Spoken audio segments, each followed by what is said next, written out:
Welcome and welcome back to the United Mates Football Podcast. This is one of your hosts, Keitel, and as always, joining me in LA, albeit virtually from back in our hometown of London, is my co-host, Joe.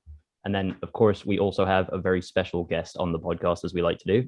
Like Joe, they are a massive Spurs fan, but when it comes to international football, today's guest's allegiances lie with the reigning champions of Europe, Italy. He used to be a regular contributor to the Fighting Cock podcast, but these days you'll find him talking Tottenham on the Extra Inch podcast. We welcome Bardi to the United Mates Football Podcast. Bardi, cheers for joining us. It's a pleasure to have you on the pod with us. How's it going, mate? It's good. I didn't realize I used to be part of the Fighting Cock until you just said it. I never got that letter.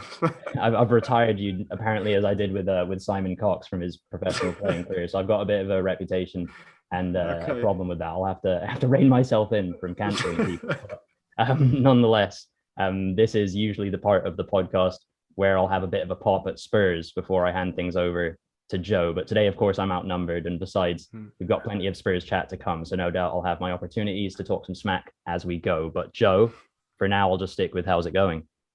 Yeah, it's going well, Kai. And yeah, it's going a lot better after Sunday's result for Spurs. I mean, thank God for that. That it could have been bad if that had gone a different way. But Bardi, it's great to have you with us today. I'm a big fan of the Extra Inch and the Fighting Cock too. So it'll be good to chat about all of those things. But when we have guests on, Bardi, we always start with an icebreaker question. So we've got an icebreaker question for you. And normally we kind of look for our guest Twitter page or something and find something from there. But today you're called Bardi, and we've just taken something from a Jamie Vardy song. It's obviously Jamie Vardy's having a party, bring your vodka and your Charlie. We're not going to ask you for your favourite spirit and Class A drug, but what we are going to ask you, Bardi, is if you were going to a party and you could only bring one drink and one piece of food or snack or whatever, what would you bring? But we'll let you think about it for a bit. Okay. So if I was going to a party, I'd probably bring six pack of Heineken. They normally have good offers on my local supermarket for that, and then maybe some Doritos as well, because most people like Doritos. But yeah, Kai, what about you? What would you bring? I was thinking similar, I guess, to the Heineken, but in honor of the last trophy that Spurs won some 13 years ago now, we're going to be drinking, I think, Carling instead is what I'm going to bring. Otherwise, for the dish, I think it would only be right for me to pay homage to Spurs again, and then also to Bardi's Italian heritage. So of course I'm bringing a lasagna. Lasagna is an interesting party food. I love talking about food. I think as I'm getting older and getting a bit more mature, I think I'd bring a nice bottle of red wine. And then food wise, I'm a little bit obsessed at the moment with this Colombian kind of dish. It's called like an empanada. The Argentinians do it as well. I'm sure you've heard of it. It's like everything is deep fried, so anything deep fried is good, and then it's filled with like meat, potatoes. So empanadas and a nice bottle of red wine. About 10 years ago, it would probably been a load of vodka ices and some straws, so you could neck them faster. We love a good WKD and all that good stuff. I guess we're sort of talking about food and activities that maybe footballers shouldn't really be getting up to and consuming, but we're going to take things back to football now, and it's the question that never really changes. We always like to start the proper football chat by asking our guests about the beautiful game in their childhood. So, Bardi, when did you really get into it? What are some of your earliest memories of playing and watching? Was there a player that you looked up to? Sort of all of that good stuff. What is basically your football origin story, so to speak? So I was quite a disappointment to my father, who is football obsessed. So I didn't really get into football until probably 1988, 89 season. So I was about 7, 8 years old, which is, I guess, is quite late. If you go to the Spurs Stadium now, there's kids there a lot younger than that. And I think part of that is because my dad is obviously from Italy, and he moved over to England in the 70s, and he never really adopted a team. You have your team. His team's Fiorentina. He came here in the 70s. There was, Sky didn't exist then. There was no way to keep track of Fiorentina. So he just liked football in general. So he created this vacuum where I had no real direction towards a club team. So I kind of flopped about for a bit, not really interested in it. And then one day my mum took me to a sports shop, and it happened to be a guest signing, a celebrity, for want of a better word. Paul Allen was there, and he was signing mugs and T-shirts, and he happened to play for Tottenham. And because of him, I got into Tottenham. And then I was very lucky that I timed it with Gaza, Lineker. And so that 88, 89 season with Gaza, and Waddle, and then later Lineker, and then Italian 90. That was kind of how I got indoctrinated into football. That's pretty cool and kind of unusual, as you sort of referenced, to hear that it was kind of a self-driven journey towards towards the club that you ended up supporting. Ironically, my dad's actually a Spurs fan technically, but you can tell kind of how that worked out in the end. He failed as a father. He has failed the Spurs career, but I'm not complaining. Otherwise, in terms of your Spurs supporting, things have, you mentioned the late 80s, things have changed quite a lot, sort of, especially Premier League era, whipping boys in the North London derby to, you've almost won a Champions League recently, from the old White Hart Lane Stadium to the new Tottenham Hotspur Stadium. So a lot has changed in your time as a Spurs fan, but is there something kind of linear throughout this time that feels the same? How does it compare, sort of supporting Tottenham in your youth to now? I mean, the only thing that's been constant throughout that, because Tottenham is anything but constant, it's my feelings towards Arsenal. That's the one thing which has just it's never gone up, never gone down. I've just always had a dislike for them. And as someone who grew up in North London and had to deal with Arsenal, the Wenger years, as a guy at secondary school, was growing up, it was painful, and it was really painful. I had a chat with a chap called Ewan Flynn, who wrote a great book, We Are Sunday League, and he grew up in virtually the same area as me in London, and it was a bad place to grow up, because your school was divided, Tottenham, Arsenal, and then there was always a weird Chelsea fan or some guy who supported Liverpool. But it was painful every weekend going in. Spurs had been the last team on Match of the Day. We'd lost 1-0 or 0-0 or thrown away a lead. And Arsenal, they were cruising in the Premier League. It was painful. And they had great players, Overmars, and then Petit, Vieira, Anelka, all these guys. And at Spurs, we had donkeys. Yes, we certainly did. I mean, the school Keitel and I went to was very much Arsenal focused as well, and this was still just before the good times for Spurs started more recent years. So I feel your pain as well, growing up with Arsenal doing well. But obviously we've heard a bit, Bardi, about how you got interested in football. I didn't realise Paul Allen was such an integral part to Tottenham, but that's great. It's good to hear that. But now I just want to talk a bit more about really how you got into podcasting, because look, obviously you've been involved for a while now with the Fighting Cock, which you are still, of course, a part of, but also the Extra Inch is something you're doing. So I know that you love Tottenham, you love football, but yeah, how did you get involved in podcasting?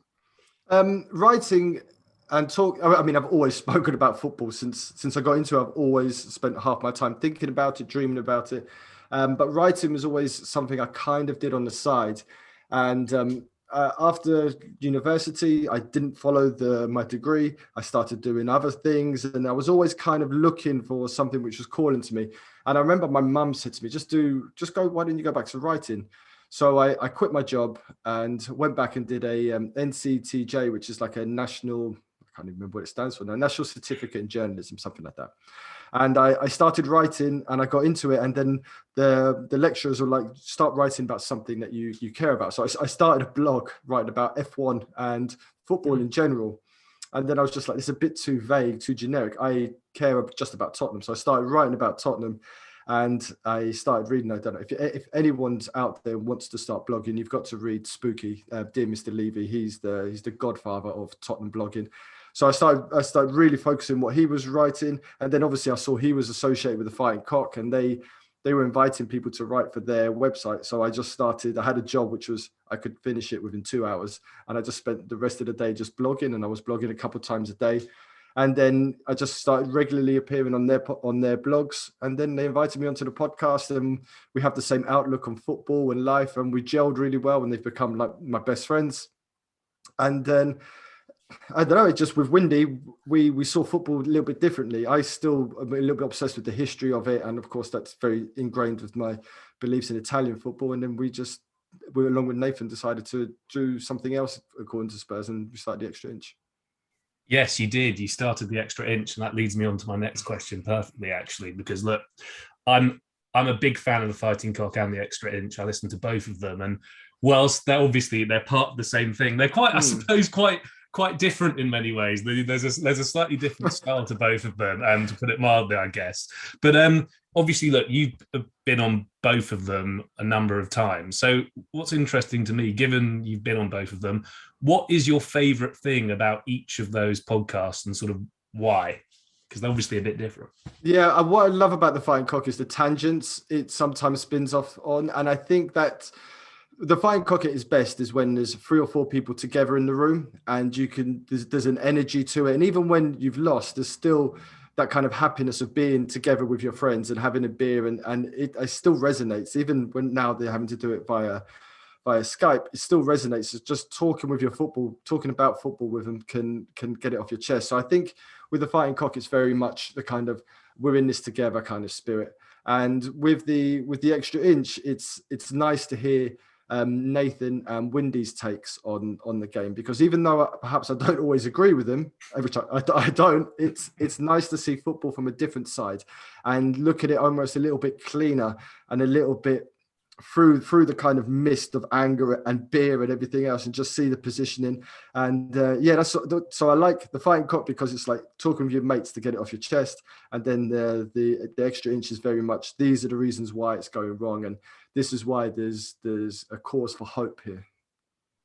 I think, funnily enough, Joe and I can kind of relate to that dynamic of getting things off your chest, despite being obviously rival fans. We've been friends for long enough to the point where I think, and similar sort of trajectories even for our clubs at times, where misery loves company. So I think sort of the next best thing is an Arsenal fan and a Spurs fan, if you're not going to have two of the same. But on I just want to say one thing, because I think I've got friends who are Arsenal fans, and I think if I meet a random Arsenal fan, there's immediately a kind of clash. But if you're friends and you've been friends over a long time and you understand each other, how you see football, and then it is possible, as you two proved, that to be really good friends with Arsenal fans. It's the stranger Arsenal fans that I tend to fall out.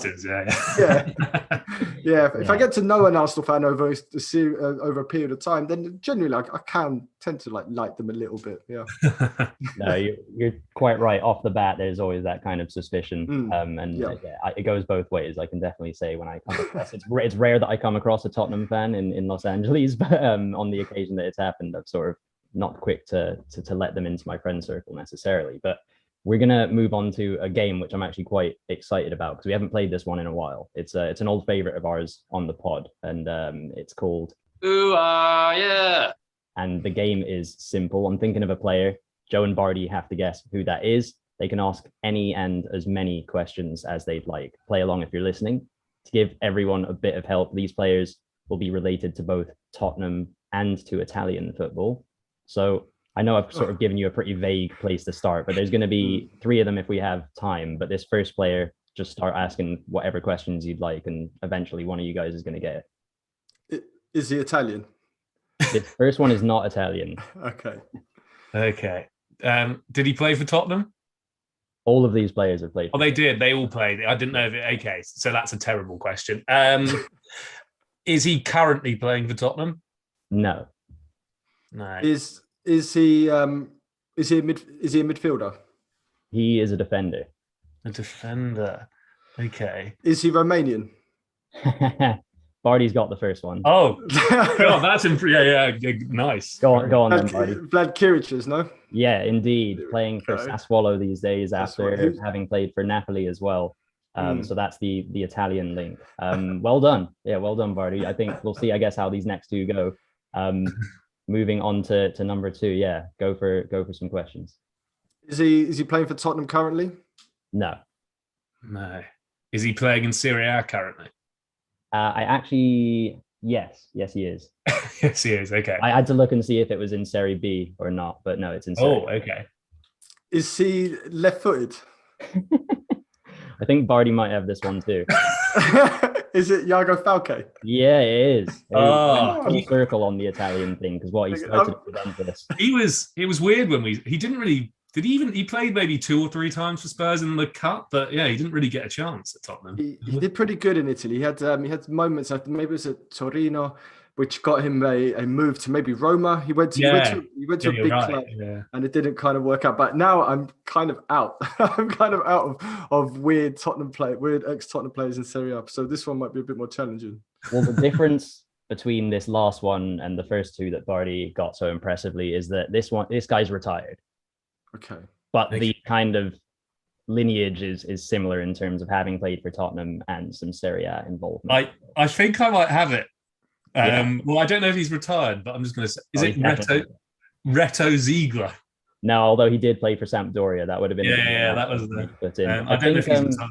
I think this guy might be left-footed as well, but I might have just gotten that wrong. Is he a midfielder? Yeah, Is he French? Bardi's really good at this. Oh my god! Oh, I Is think it- I know. I think I know. Is it Dalmat? Yeah, Stefan God. who played for, I think it's Inter Milan would be the Yeah, Italian club. He was insane. He Yeah. left a game at half time, I think, to beat traffic or something like that. Or yeah, he got into all sorts of scraps on the training ground, I think. He was a wonderful player, though. Absolutely, really gifted. If there'll be YouTube compilations out there of mad things he would do with the football. It's such a shame. Yeah, I didn't realize he'd only spent, I guess, a season on loan at Tottenham. This was obviously almost 20 years ago. But it was when it was the year that David Pleat was our caretaker manager, and he was like, it was a really grim. That was the year, Kai, that Arsenal were invincible, and we had like Stefan Daumat and Paul Konchesky silver running lining. by. Yeah. But Daumat was exciting, so yeah, we had that, I guess. But anyway, that was fun. Now let's talk a bit more about Spurs, and like I said, given we won on the weekend, at least it's a bit more upbeat than maybe it would have been otherwise. But before we get into stuff on the pitch this season, Bardi, I just want to talk a bit about the summer we've just had as Spurs fans, which was quite frankly insane. We started, I guess, going back to the end of last year, we had the whole Super League fiasco. We had all the Ryan Mason stuff as well. We then have the weirdest managerial search ever, where it looked like 1 minute it was Conte, next minute it was Fonseca. Then there was that crazy day where Gattuso was coming along before I think Windy basically stopped that from happening, which was pretty impressive. So fair play, Windy. And then, eventually we got to Nuno. But aside from that, we had the Harry Kane saga as well, which was pretty knackering to follow as a Spurs fan. So look, I don't think it comes as a surprise. When you're a Tottenham fan, there's often weird stuff happening. But Bardi, do you think this was the craziest summer you can remember as a Tottenham fan? I mean, it was pretty crazy. I'm not sure if it's as crazy as the Magnificent Seven summer, where we sold a world-class player and bought what we thought were 7 excellent players, and maybe one of them turned out to be good. Was Vlad Chiriches one of them? He was. Yeah, he was. Yeah, he was. He was. So it was a difficult summer, but I think we've kind of been thinking that this summer was going to come. We had to reduce the age of the squad, and I think Spurs did pretty well in doing that. They got rid of some aging players. We looked to kind of invest in the youth, but the Harry Kane thing was the problem. That's where we had a few issues, and that's what slowed us down. Had we sold Kane, we probably would have reinvested that money and got ourselves a striker and a midfielder that would have filled the hole. Instead, we played hardball with City, and we don't know. Only time will tell whether or not we lost that battle. I think City could do with him, and I think maybe we could do with Vlahovic at Fiorentina or somebody like that, and then reinvest that money. I think Paratici has done okay. Right now, I'm not sure whether the manager is that important. I think we need to churn the squad a little bit more, and we need to try and get the most out of this season we can. If we can finish, I know at the start of the season, I was like hopeful for top 4, but if we can finish top 6, top 7 and win the Conference League, then I think with the churn we've had, I think that might be pretty good. Well, you kind of led me on to our next question, because you've said that the manager isn't particular. It kind of sounds like kind of a stopgap, I guess, in your opinion. But on to Nuno. And interestingly, he kind of came in at a time when his stock was lower than it had been in previous seasons. I think he had consecutive 7th place finishes with Wolves, and then last season they came 13th. A very lucky number, of course. But genuinely, Bardi, sort of, what was your initial reaction to the appointment of Nuno Espirito Santo? And from the sounds of things, sounds like you're not too fussed either way at the moment. But is that a revelation, or was that how you felt from the off? Well, I think you're right. I think had we appointed him 2 seasons ago when Wolves came into the Premier League and were brilliant, the whole mood would have been lifted. It would have been here's a young manager on the top of his game. But instead, we kind of got a manager that gone a little bit stale. he wasn't my first choice. I wanted Conte. That would have been brilliant to watch. It would have been 2 or 3 seasons of drama. Would have been great. Fonseca, I was all right with. Gattuso, not really very keen on.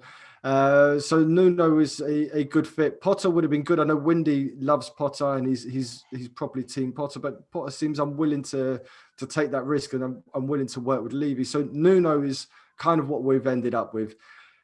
Stopgap is harsh because, well, it kind of is what it is. He is a stopgap. He wasn't our first choice, and he knows that. And the problem with that is footballers, they will use any excuse to not perform.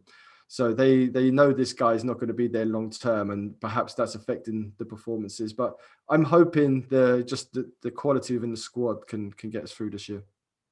And speaking of performances, the notable game recently was, we're a few weeks on now, but the North London derby. And obviously that was a game that I very much enjoyed, but it would have been, a very different experience for the other guys on this pod. Joe and I have spoken about it, but Bardi, what did you make of the game in particular? And where do you think the power in North London currently lies? Sort of, is it the red half? Is it the white half? Because I feel like, obviously we, again, referenced earlier, growing up, it was, I had the bragging rights, and then the table slightly turned. And now it's kind of unclear. Neither of us are particularly good, but who's better? Yeah, I mean, we're fighting over the ends of the loaf of bread. There's not really much there to fight over. But there's probably a 5-year-old child out there who's never seen Arsenal finish above Tottenham. So there is that. It was the wrong approach. He got that team totally wrong. The midfield, I would have I don't see what the problem is with just low block and counter. Just stodge up the midfield and use Son and use Kane. That's what they're brilliant at doing. I thought it was a bizarre tactic. It was neither here nor there. But hopefully he seems to have learned from that. And we're now playing our best centre-back. And he seems to understand there's a need for balance in midfield. So I'm hoping that rather like a bit like how Chelsea got destroyed at the Emirates and then kind of got their stuff together and went on a winning run. I'm not saying we're going to win 13 on a bounce, but I think we probably learned something in that defeat, and hopefully that will improve us long term. Well, I certainly hope it will. I guess one of the interesting things about the North London derby was the lack of the new signings from the summer in that starting 11. Of course, Emerson and Christian Romero, who I know you're keen on, Bardi. They played on Sunday. Just what's your general opinions on, I know we've got Galini as well, he's played in the Conference League, but on Emerson, Brian Hill and Christian Romero so far, are you happy with those 3 signings? And do you trust Paratici to keep bringing in players that will improve this squad? I think Emerson is a step up on Aurier, that's improved our right back options. I think Romero is a huge step up on any other centre back we have at the club. And Brian Hill it was a way to get Lamela out and get a young prospect in. I don't think he's ready to start, but I think with the Conference League and the Carabao Cup and everything else, he'll get enough minutes there. And there's enough about him that makes me think he's a good player. I don't think he'll ever fit in at centre midfield. I don't think he's going to turn into this Luka Modric style player, but I think he'll be a decent winger who can offer us something for sure. Yeah, no, I think I'm agreed on that. He looked very good when he came on against Arsenal at the end, which was nice, Brian Hill. And Emerson, hopefully, I mean, there's enough so far that suggests that he'll be good. And then Romero, I mean, I think it's going to be a fun ride with him. He's an exciting player, and if he can be our next Toby or next Jan or something in between, then that would be great. But let's go back to talking about them. Well, sort of talking about the manager in Nuno, in that we've sort of said that he's a bit of a stopgap. And if I'm honest, he's only got a 2-year contract. Mm-hmm. He could be gone this year. He could be gone at the end of the season. Something like that he'll at least be gone at the end of his contract. So I guess if you were Paratici or if you were Daniel Levy, and let's say we fast forward a season and you're having to appoint a new manager for Tottenham, and this is a manager that isn't going to be a stopgap. We're going to give him a 4 or 5 year contract. Who are you appointing, or what sort of style of manager are you appointing, and why? Wow, that's a loaded question. I don't know. Yeah, for me personally, I would like Tottenham to play 4-3-3, possession-based football. That's it. keep the ball, play nice football, recycle it, move back. No need when we need to defend, we can defend. But I want us to keep the ball, and I want us to dominate teams that way. And when we don't have it, I want us to win it back in that kind of high press style. It's Italy this summer. How Italy played is how I want my team to play, and it's amazing that this Italian national team has just suddenly started playing this football, and that's exactly what I want to see. I want to see good technical midfielders who are combative, can get stuck in, but can also do the nice things.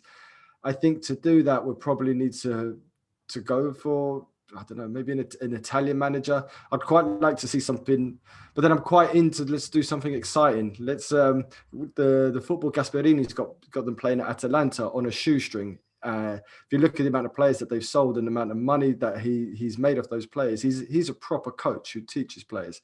De Zerbi, who was the manager of Sassuolo, has now gone to where's he gone here? I think he's gone to Russia, Zenit St. Petersburg, maybe, or Shakhtar. He's another really tactically interesting manager. And then, of course, there's Conte out there. So let's go Italian. We got Paratici. Let's get an Italian in the dugout as well. Why not? Sounds like a good plan. I mean, we're the best team in Europe at the moment. And now I'm jinxing that because we're about to play Spain in the semi-final. So, yeah, cut that bit out in case they lose. Well, I think I do want to ask you a bit about the whole Euro experience in a moment. But before we move on from Spurs, I guess we just kind of were speaking about external solutions, maybe bringing in a new manager, but looking internally, and again, looking across the other half of North London to Arsenal at a moment where arguably our two best players are Saka and Smith Rowe, products of the Hale End academy players. Mm-hmm. Your two best players are, one of them's a product of, he could have been an Arsenal product, Harry Kane, but he did end up being a Spurs one, and then Son, or, two slightly older players. Mm-hmm. Do you see someone like a Skip, someone like a Scarlett really cementing a place in this squad and kind of paving a way for Spurs Academy players to continue to make up that team, or is the Academy not at the level that it needs to be to provide those players in the first place? I mean, Wendy tells me our academy is in a really strong place. I think Skip's fabulous. I think he's the only midfielder we have that positionally is aware, can actually hold the centre midfield together. So I think I've got a lot of hope for Skip. Wendy keeps going on about Markande. I'm not sure. We got Divine as well, who looks good. Scarlett, I think he's still a bit too young to lead the line. But we have hope in those players. So maybe I'm sure there's somebody else I'm missing, but those guys, I have a lot of hope in those. Plus we've got Tanganga as well, who's a okay right back, and we're really yet to see him play at centre back. So there is some academy products there, but obviously not the kind of show stealers of Saka and Smith Rowe. Yeah, we're pretty blessed right now to have the two of them at my club. But as I said, speaking of Italy, I can imagine this was a fun summer for you with regards to the Euro 2020 victory. How was that ride? And I guess on the final in particular, obviously, you've beaten England, the country where you live, where all your mates are from, the team they probably all support. Was that a bit surreal?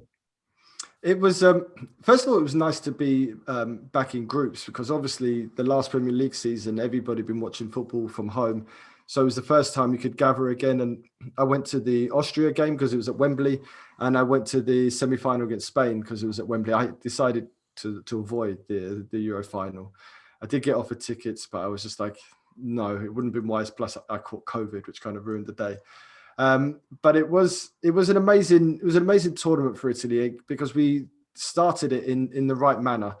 Very often Italy will start tournaments quite slowly, notorious slow starters and all that kind of stuff. But we came out the blocks and we destroyed Switzerland, playing some wonderful football. And then it kind of took off from there. And it was complicated being in England and having to put up with the whole "It's Coming Home" song and the comments. Every single WhatsApp group I was in that had England supporters in it, the avatar was changed and the title of the group was changed. And it did get to that point in the final where if England won, the greatest moment in English football history since '66 would have been one of my worst moments of football experiences. So forever, there'd be a montage of Kane picking the cup up, and I'd be thinking, yeah, they beat Italy in that final. But instead, thankfully, Saka did a good job and missed his penalty, and Italy won. And I think rightfully so. I think England could have beaten Italy had they played properly. And I'm still not a huge fan of Southgate, But I think England played into Italy's hands, and even though they didn't have the greatest final match, we fully deserved to win that tournament. Yeah, no, I mean, I begrudgingly say it, but yeah, Italy did deserve to win. And actually, funnily enough, I got COVID coming home from watching that final. So yeah, I mean, so many people did. So yeah, that wasn't ideal either. But anyway, we've got one more game before we end today, and it's a new game. And although we've said it a few times on this podcast, but Bardi is on the Extra Inch Football Podcast or Spurs podcast. So we'll see how his knowledge of inches is in terms of football anyway. So we're gonna pose some questions to, or I'm gonna pose some questions to both Bardi and Keitel. I'll give them two footballers, and they'll have to tell me which one has the extra inch on the other. I am talking about their height, of course.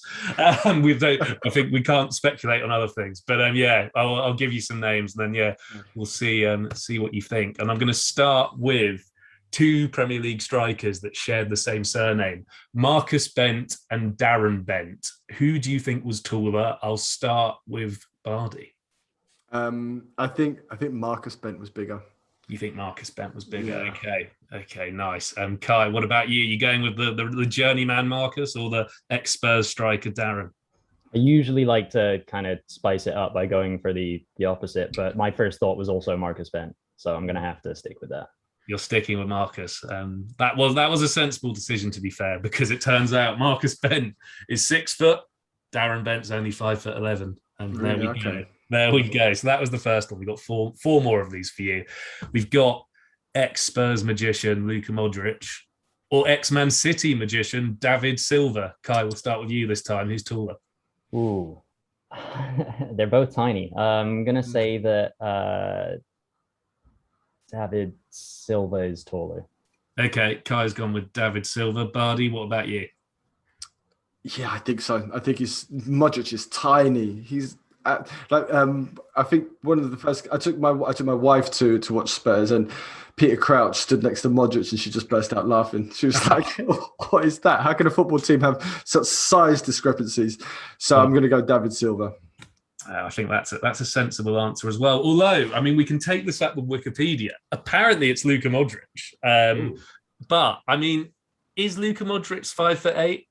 Do we believe that? No, that seems so. Technically, you're both wrong, but I'm not sure if you are. But there we go. Yeah, that doesn't quite seem right. But there we go. We'll move on to the next one. We've got now Wayne Rooney or Tim Cahill. Kai, you can go first again. Ooh. Well, obviously, Cahill was, great in the air.